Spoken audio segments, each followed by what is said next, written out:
नमस्कार, आप देख रहे हैं राजस्थान यूनिवर्सिटी। दोस्तों, बात करेंगे अर्धवार्षिक परीक्षा 2022-23 क्लास का है 11वीं क्लास का, यानी कि कक्षा 11 है, राजनीति विज्ञान पॉलिटिकल साइंस का पेपर है। 3.15 घंटे का दोस्तों ये पेपर आने वाला है। पूर्णांक है 70, यहाँ पे मार्क्स है। कुल प्रश्नों की संख्या है 30%।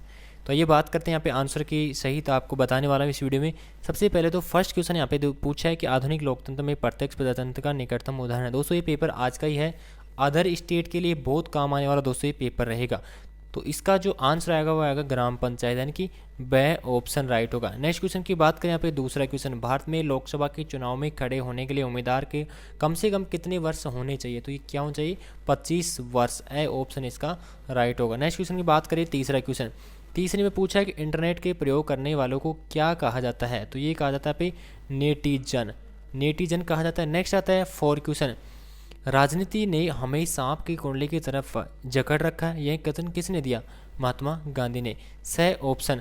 उसके बाद में आता है फाइव क्वेश्चन, प्राकृतिक स्वतंत्रता की अवधारणा संबंधित है, यानी कि जो प्राकृतिक स्वतंत्रता है उसकी अवधारणा किसके संबंधित है? ये आंसर आपका कमेंट सेक्शन में आप जरूर बताइएगा इसका। ओके, बात करें six question, long walk to freedom किस व्यक्ति की आत्मकथा को शीर्षक है? तो ये आएगा Nelson Mandela, by option. Next question है सेवन क्वेश्चन, आर्थिक स्वतंत्रता पर सर्वाधिक जोर दिया किसने दिया? व्यक्तिवादी या उदारवादी या मार्क्सवादी या आदर्शवादी? तो आर्थिक जो भी स्वतंत्रता है उन पे सर्वाधिक जोर किसने दिया है? यहाँ पे व्यक्तिवादी हो द्वारा। और इसका आंसर आप कमेंट सेक्शन में आप खुद भी बता सकते हैं कि कौन सा आने वाला है। नेक्स्ट है एट क्वेश्चन, आर्थिक समानता के बिना राजनीतिक स्वतंत्रता एक भ्रम है, यह कथन है प्रो जोड़ का। नेक्स्ट आता है नाइन क्वेश्चन, जाति और रंगभेद विरोधी आंदोलन मांग करता है धार्मिक समानता की। नेक्स्ट आता है ब, यहाँ पे पूछा है उनमें से एक या दो पंक्ति में इसको लिखना है। 10 क्वेश्चन की बात करें तो यहाँ पे उन दो कारकों का उल्लेख कीजिए जो भारतीय संविधान को प्रभावी, सम्मान के योग्य और सम्मान के योग्य बनाते हैं। नेक्स्ट है 11 क्वेश्चन, मूल अधिकारों की रक्षा के लिए न्यायालय कौन कौन सी रिट जारी कर सकता है? नेक्स्ट है 12 क्वेश्चन, संसद के किन्हीं दो कार्यों का उल्लेख कीजिए।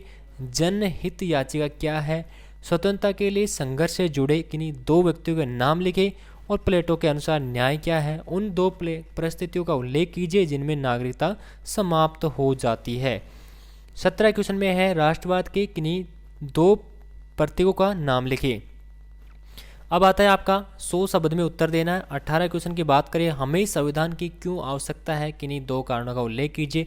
19वें क्वेश्चन में मौलिक अधिकार एवं राज्य के नीति निर्देशक तत्वों के में कोई तीन अंतर लिखे। नेक्स्ट आता है 20वां क्वेश्चन, भारत में स्वतंत्र और निष्पक्ष चुनावों के लिए कोई तीन सुझाव लिखिए दीजिए।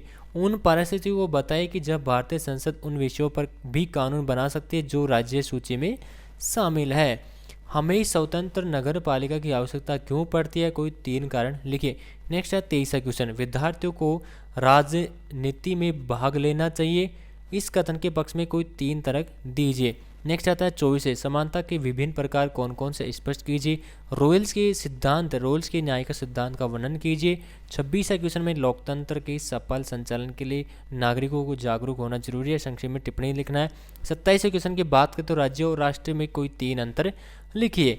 उसके बाद में आता है यहाँ पे निम्नात्मक क्वेश्चन। 28वें क्वेश्चन, भारत के राष्ट्रपति की शक्तियाँ स्थिति की विवेचना दीजिए। नेक्स्ट आता है सिविल सेवा का अर्थ बताते हुए भारत में सिविल सेवाओं के ढांचे की विवेचना कीजिए। उसके बाद में आता है 29वां क्वेश्चन, भारत राज्यों का संघ है, इसकी संघात्मक विशेषताओं की विवेचना कीजिए। अथवा में दे रखा है केंद्र सरकार संबंधों के संदर्भ में राज्य के राज्यपाल की भूमिका तथा अनुच्छेद 356 पर एक लेख लिखिए। उसके बाद में आता है 30वां क्वेश्चन, अधिकार हमारे ऊपर क्या जिम्मेदारी डालते हैं? उदाहरण सहित विवेचन इसकी करना होगा। अधिकारों का अर्थ एवं परिभाषा बताते हुए इसके स्वरूप का वर्णन कीजिए। ये हो गया यहाँ पे 30 क्वेश्चन। तो गाइस ये पेपर मैंने कंप्लीट आपको बता दिया और आने वाले जो भी आपके एग्जाम रहेंगे उसमें बहुत काम आने वाला है। तो प्लीज़ वीडियो को भी लाइक करते रहना और चैनल को जरूर सब्सक्राइब कर लेना, क्योंकि आने वाले जो भी आपके अपडेट्स आपको लगातार मिलते रहेंगे। Thank you.